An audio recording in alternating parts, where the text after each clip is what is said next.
My name is Clara Bennett. I'm 31 years old, and I drive packages for a living. Early mornings, steel-toed boots, and coffee that tastes like it's been filtered through cardboard. I am the oldest child, the quiet one, the one who shows up when the tires are flat or the water heater leaks. I don't drink much, I keep receipts, and I say I'm fine even when I'm not. Thanksgiving this year was at my sister Hannah's house. Suburbs, gray skies, two inflatable turkeys already drooping in the cold. I was late, not because I wanted to be, but because a rerouted route had added 30 stops to my day, and one neighbor insisted I wait while he double-checked if his wife had ordered the wrong blender. Peak season makes time bend like taffy. By the time I reached the house, the warm glow of the windows already spilled into the driveway. Laughter bounced through the glass. I could see silhouettes at the dining room table. I had brought a pie on my way, store-bought. Too tired to make one myself. My hand hovered over the front door. I opened it just enough to hear my father's voice, light but cutting, lifting a glass as if for a toast. "It's so good Clara's not here," he said, half laughing. Mom's laughter followed. At least she paid for dinner. The words hit me like a slap I didn't see coming. I didn't respond. I closed the door quietly, without a word. From my wallet, I pulled a sticky note, the one I always kept for missed apartments and delivery tags, and scribbled a message, hasty and deliberate. Taped it at eye level. I left. The wind hit my face as I descended the steps, pie under my arm, phone buzzing with unanswered calls. I didn't pick up. By the time I hit the sidewalk, my phone screen showed 77 missed calls, and for the first time in years, I didn't feel like the bad guy.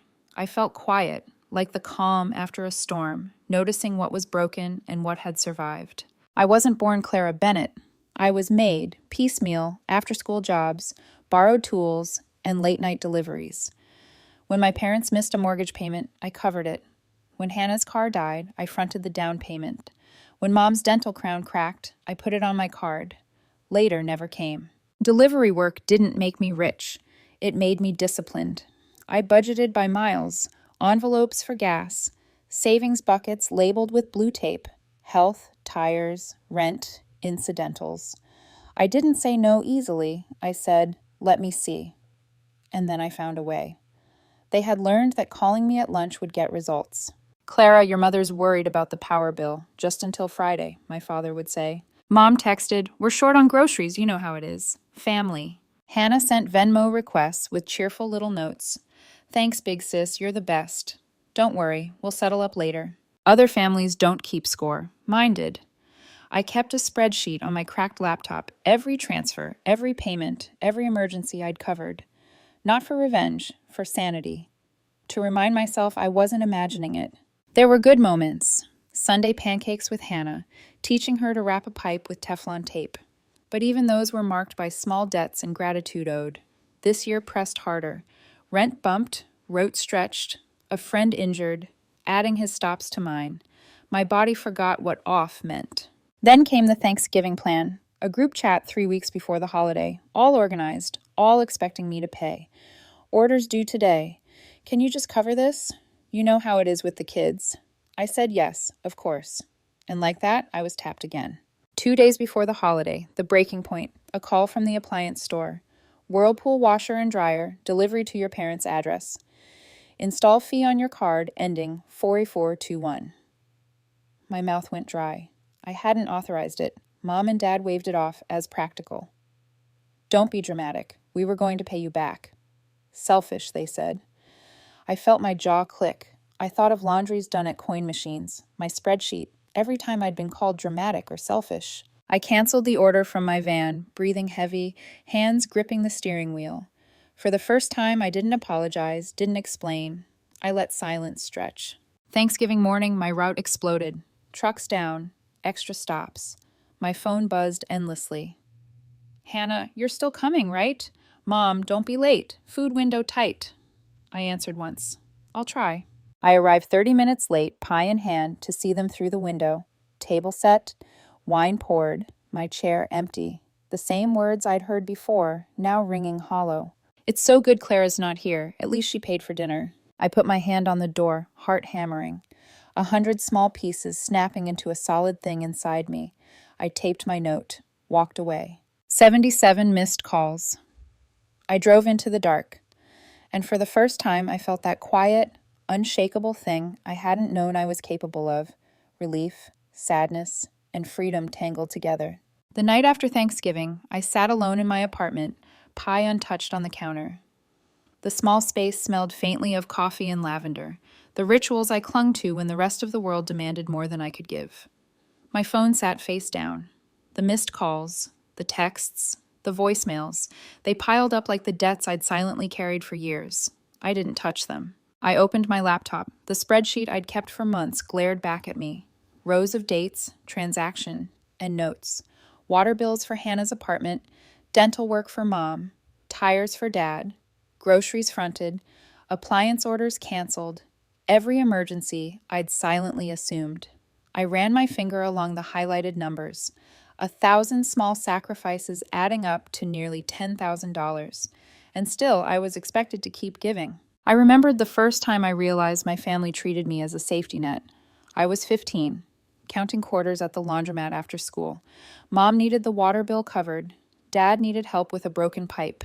Hannah had to pay for her textbooks. I had to find a way, and I did, every single time. But no one ever asked if it was too much. No one ever thanked me. They just assumed it was my job, my duty, my nature. The ledger was more than numbers. It was a map of every time I'd been used, and called selfish anyway. Every check, every Venmo, every transfer. They didn't see the work, only the expectation of it. 2 days later, Hannah texted me, "Clara, we're in trouble. Can you help with the water bill? Just this once." Just this once. That phrase could stretch forever in our family. It had always meant, we'll push your limits and you'll make it work. I stared at the text, then at my spreadsheet. My fingers hovered over the keyboard. No, not this time. "I can help you figure out a plan. I won't pay the bill," I typed.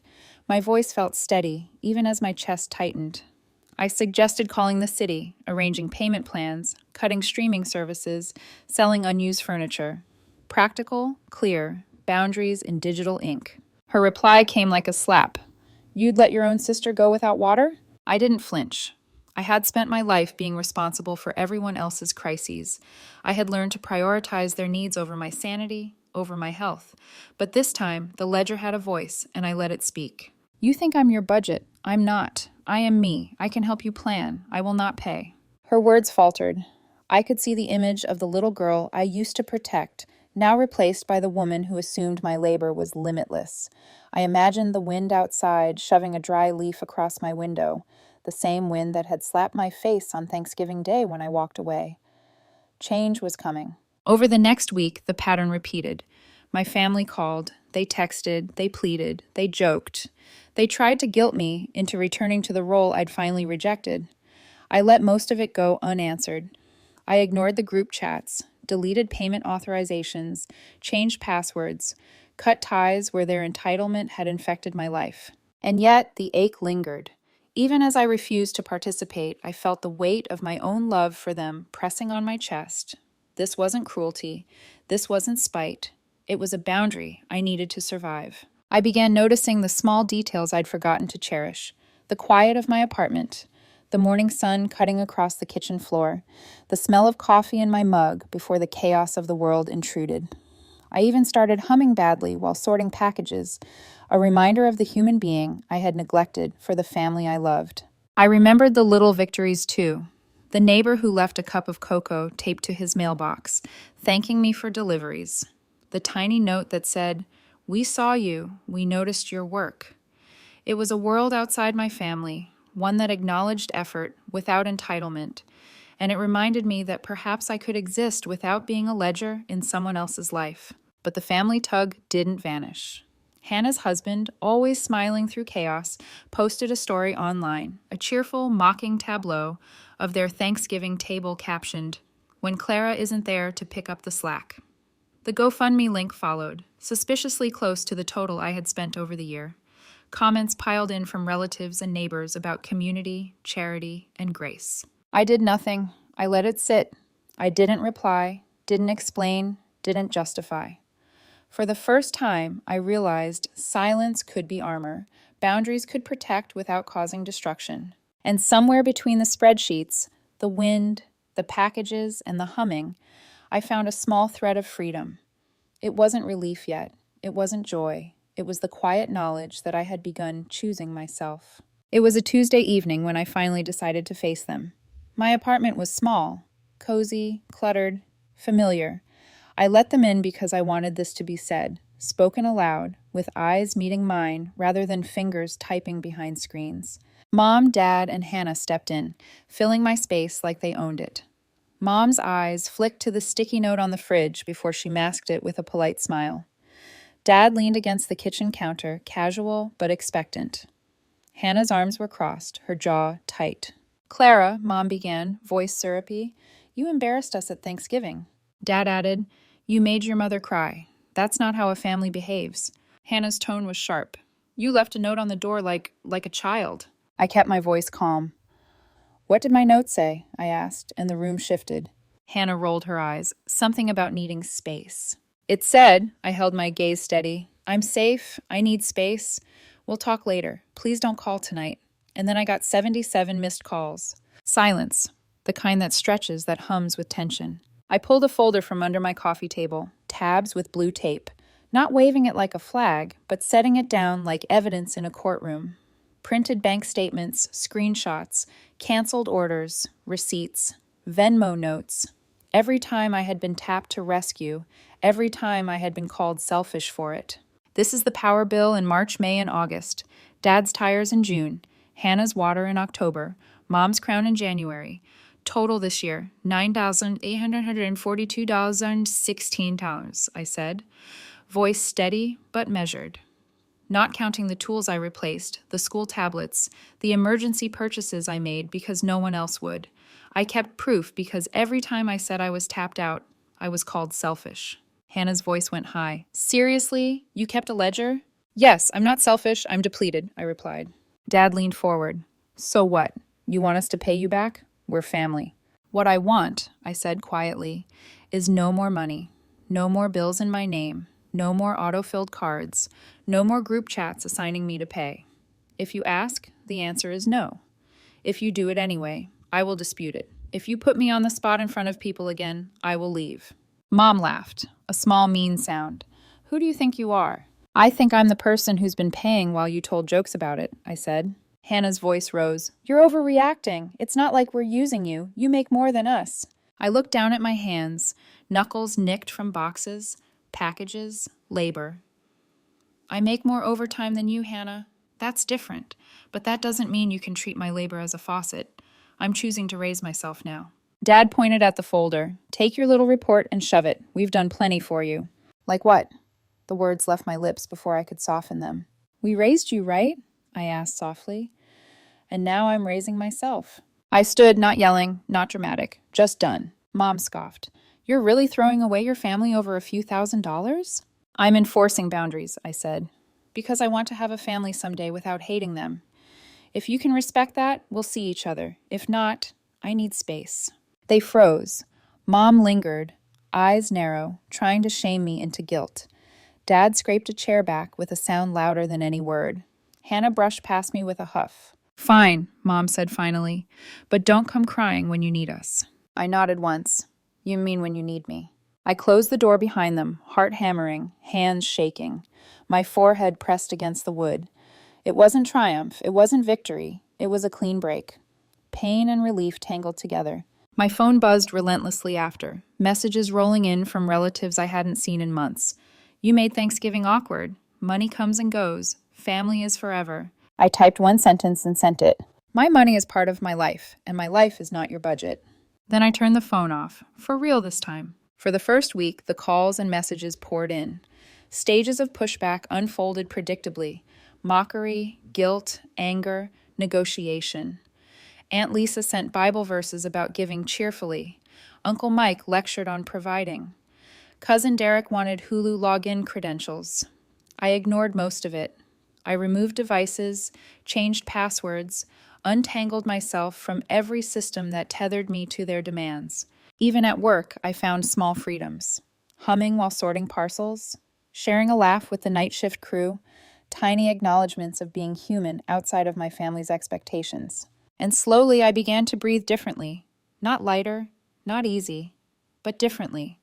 The ledger of sacrifices wasn't just proof of abuse, it was proof of my ability to survive and choose myself. December rolled in with frost on the windows, a reminder that life keeps moving whether you're ready or not.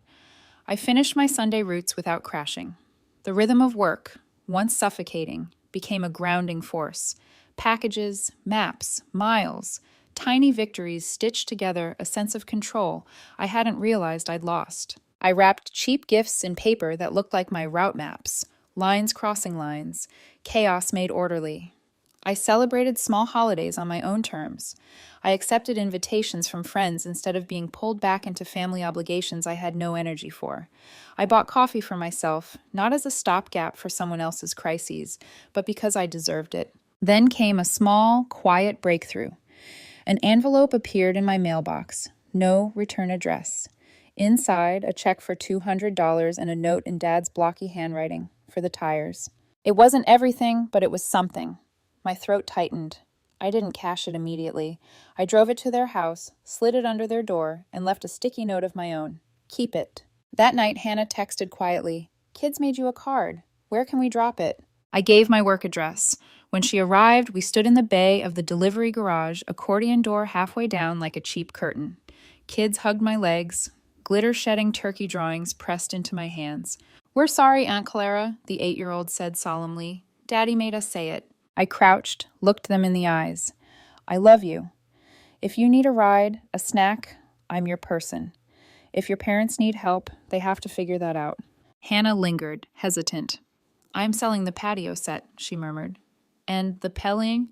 "Good," I said. I didn't feel victorious. I felt clear. She chewed her lip. "Mom says you hate us."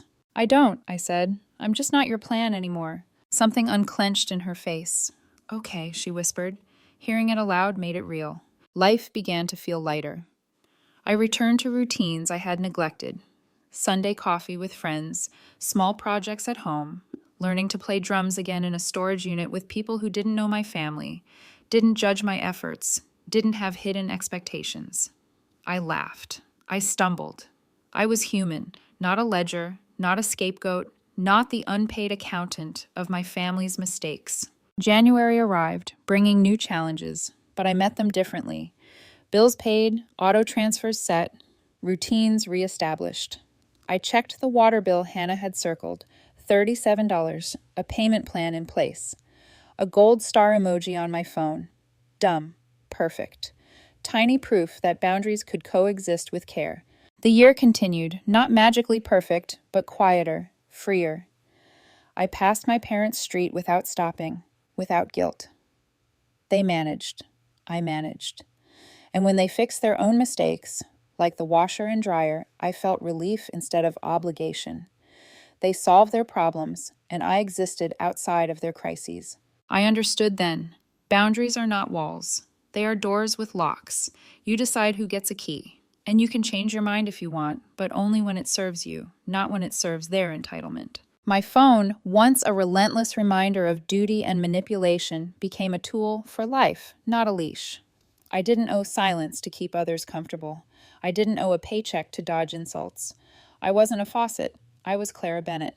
I delivered packages. I paid my own bills. I helped when I could without hurting myself.